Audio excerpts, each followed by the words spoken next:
Dear Philip, we've had an interesting history together, haven't we? When I first started this game, I thought you were a solid A tier. Over time, I dropped you to middle of B, calling you, quote, the most average killer in Dead by Daylight.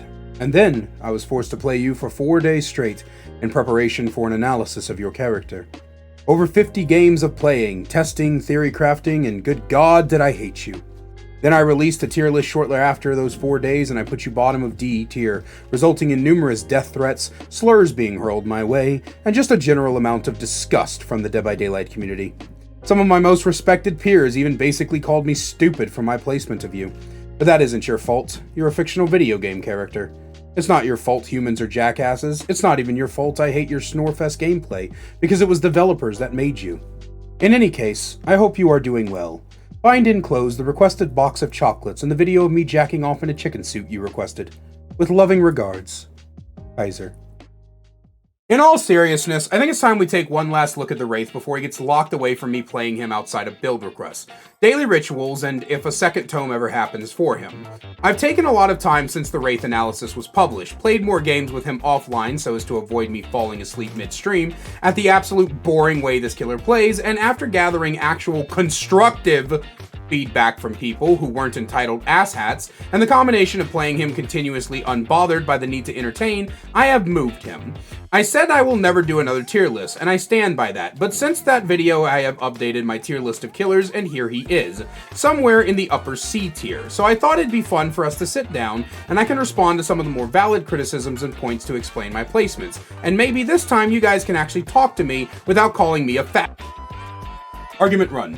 Wraith has skill expression. It's called body blocking resources. This is fair enough. Sort of. I'm all for including things like game sense and strategy into skill expression, because it is my firm and consistent belief that skill expression does not end with mechanics. However, body blocking resources is something every killer can do. The Wraith can do it a tad more consistently, but even his body blocking isn't consistent, as all too often survivors will either find a small crack that allow them to get past you even if you're pressed against the fucking things, or the body blocking doesn't matter because it takes you 3 seconds to fucking uncloak.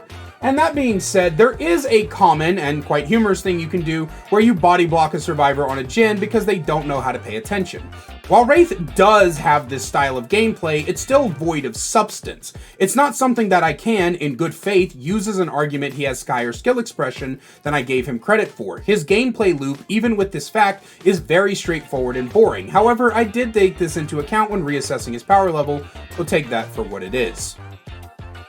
Argument 2. Addon Variety is what makes him fun. He's not boring. You just didn't try enough.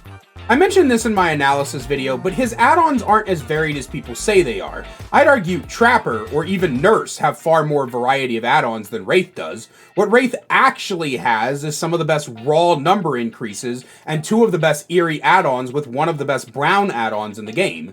His only real unique playstyle add-ons is the Shadow Dance ones, and like I said in my analysis video, that gets old after like 3 games. Wraith's add-ons do not add variety so much as they add much needed strength to the character. And if we're moving away from the fun aspect, which is subjective mind you, to the far closer to the objective power level discussion, then that only proves my point that Wraith isn't that strong. Someday I want to make a video on judging power levels, because I don't think much of this community understands that factoring add-ons and perks into power levels is kind of not what you should be doing. If a killer has to rely on add-ons or perks to make them viable, then they aren't strong to begin with. This is why even though Trapper has some add-ons that make him far more deadly than his base, you won't find anyone but weirdos putting him above the lowest tier. Same with Myers. Tombstone is arguably one of the most powerful add-ons in the game, but no one in their right mind is putting Myers above the lowest tier. When you take things like add-on reliance and perk reliance and map dependency into account, and couple that with the fact that Wraith is, at the end of the day, an M1 killer, he simply isn't that powerful, and trying to use his add-ons to disprove that statement is defeating your own argument more than it is mine. Let me try to clarify here. Let's take Billy and Trapper. These are 2 characters who are diametrically and objectively on the opposite ends of every tier list ever. For Billy, his consistency is something that you can get every time without add-ons and without perks. Now, Billy does have weaknesses, pre-drop pallets, and windows being 2 of them. But even with these weaknesses in play, Billy is able to get around these even without things to help him get around it. It may slow him down a tad, but because the way Billy is designed, he can consistently get massive amounts of value from his power. However, you can fill in these weaknesses with things like low pro chains and bamboozle. Because you can fill in these weaknesses, people have mistaken this for saying that Billy has to have bamboozle. He has to have low pro chains. He does not have to have either of those to be consistently valuable, but they definitely help in the long run. If you look at Trapper, Trapper is not consistently valuable without add-ons and without perks. In order to bring Trapper to a level where he is consistently valuable, you need to bring his best add-ons and you need to bring perks that help patch the gigantic time sink that you have to put into playing the character. So whenever you're discussing the power level of a character, you cannot use add-ons and perks as a justification for the fact that they are weak. You cannot say, well, that is a problem, but you can easily patch that with insert add-on here or insert perk here. Because all you're doing is telling me that the character is weak and you need stuff to make him stronger. While one character, Billy, has his weaknesses patched in order to make him better, another character, Trapper, has to have his weaknesses patched in order to make him viable. And there's a difference between making a character better and making a character viable. Argument 3. You just don't know how to play him. Watch Wraith experts. One time I saw a streamer hit 5 4Ks in a row with perkless Trapper. Does that make Trapper powerful? No. No, it does not. I have gone out of my way to watch Wraith mains and how they play him. I incorporated those into my own gameplay. And while it was better, it wasn't the sudden jump to bottom A, top B people keep telling me it was. The community has a massive problem with thinking that people who main a character being good with that character makes that character strong, and it simply doesn't. When you take everything about Wraith into account, he simply does not stand up to the rest of the cast as well. He's not as bad as I said in my tier list and analysis, but he's not good either. He is, as I said way back in my original assertion of him in the early days of me playing this game, average. He is the epitome of average. He has no skill expression, but he also doesn't suffer as bad as some of his other M1 peers. The sad fact is Wraith is defeated by paying attention and having resources. He still can't deal with the massive amount of exhaustion perks this game has, and his map traversal, while being one of the best in the game, provides nothing more than getting into an M1 chase more often. And while this is a good thing, it's not substantial enough because again, you are an M1 killer, and things like safe windows, safe pallets, long loops, and close tiles harm you significantly more even with your uncloaked dash, as I've come to call it. A greatest example of this weird phenomenon is the Trickster player who ended Team Eternal's win streak. That particular Trickster player is one of the best Tricksters in the game, so I've been told by people I greatly respect like Revium. However, just because that happened, it doesn't mean Trickster is suddenly S tier. It means that there were mistakes on the survivor side, map favorability for Trickster with open areas and shorter loops, and in some regards just a better mind for the situations happening. I think people tend to forget that good killer players have basic fundamentals of the game that bleed through into everything they do. And so when you grab someone like Wraith, whose entire thing is enhancing the basic fundamentals as his entire identity, moonwalking, body blocking, mind gaming, etc., then good killer players are going to make the character seem far stronger than he actually is. There was a time in a bygone era where I played nothing but killer for 8 hours a goddamn day. That I was good at this game, and that's probably why Wraith once felt to me the same way he does now. Average. Because I was able to use basic fundamentals in an enhanced way, but again, it's all just that. Basic. I think a common problem that people tend to have is they want to judge killers' power levels by the top echelon of people who are playing that killer. And that seems like a good idea on the surface, but as I've just described, it could just be a matter of that person having good enough fundamentals to overcome some of the hurdles and weaknesses within the killer. It's the add-ons and perk argument all over again.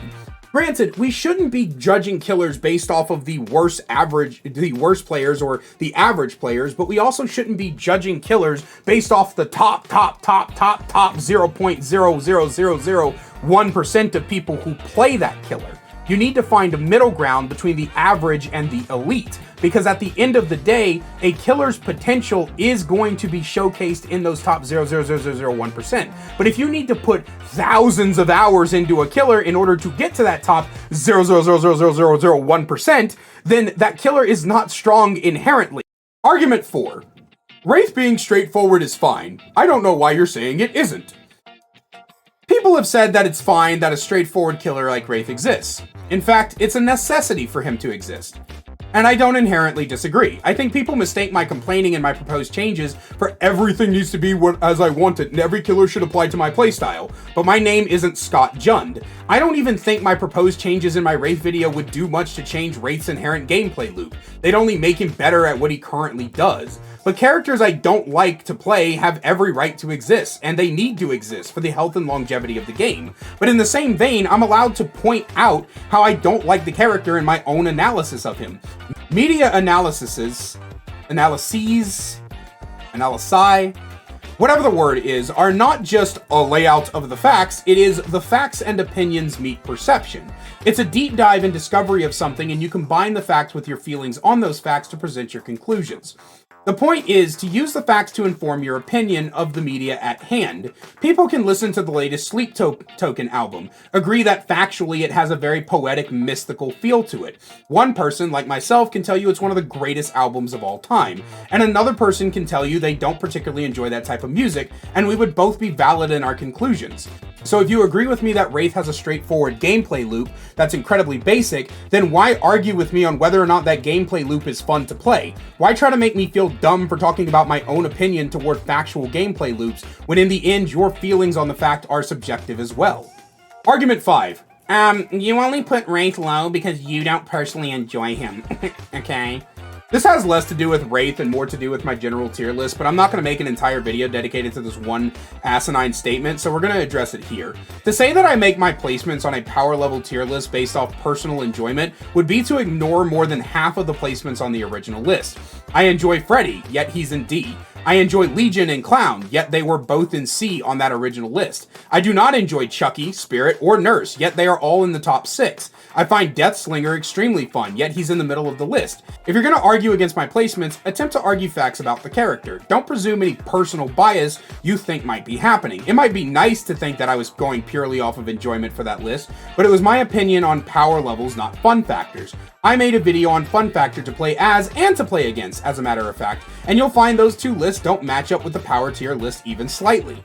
In conclusion, I still think the Wraith is the most boring killer to play. Hit Bell, hit Survivor loop is just too much of a snooze fest for me to get invested. Much of his strategy doesn't come from Wraith's design, but instead the basic strategies you have to know as killer anyway. Your micro and macro sense from other killers can transfer to the Wraith, and he can handle those fine, better than some killers, but not good enough for me to budge him out of the spot he's in. I'd say let me know what you think down below, but I've learned my opinions on this character cause extreme vocalization, so regardless, I look forward to reading the constructive comments and deleting the trash bags cosplaying as human beings. And as always, a great big special thank you to my channel members, listed on screen now. If you want to find out how to become a channel member today, get awesome perks like seeing videos early, merch discount codes, and more, then please click that join button down below. I love you guys so much, and I will see you in the next one. Did you like the background footage and want to see more? Then head on over to my second channel, The Kaiser VODs, where you can see full gameplay, stream compilations, me reacting to your Dead by Daylight clips, and more. We also have a new short that goes up every single day along with the full games. We'll see you over there. Link is in the description.